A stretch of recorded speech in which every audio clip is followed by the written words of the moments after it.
毋过，这个高雄市的乡亲是请市长家己讲过，苦民所苦，都爱做甲到。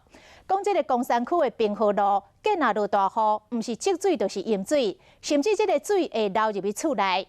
啊，这个水拢是为水沟啊溢出来的水沟啊水，进臭进垃圾，等水一个摕，倒来一大堆的网啊。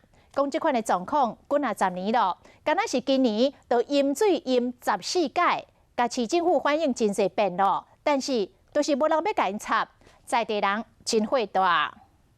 雨一直落，这路边已经积啊规大片的水啊，而且经过拢会喷水花。雨若搁较大阵的积水就变淹水，就淹入去路边的店家。这个所在是高雄公山平和路，当地居民拢惊落雨，因为雨一来就积水，而且对水沟啊灌出来水是真垃圾。我25年只要下雨就淹，下水道的水。都是那个化粪水啊，还有那个水沟的水啊，水漫出来，迄就是拢臭水，有够臭的臭。那安尼水若一退，就生啊全网啊！这款的问题是困扰居民几啊10冬，而且几啊处向公部门反映，一直拢无得到回应。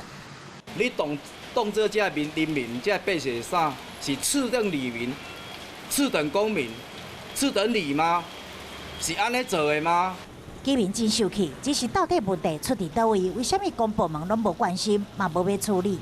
因为地处比较低洼，所以每次的积淹水的情况会比较严重。即将在明天早上邀集水利局跟相关单位到现场来做一个会勘。居民拢希望韩市长会当做到家己所讲的苦民所苦，帮忙因解决长期以来困扰，唔通只是干那画口号利益。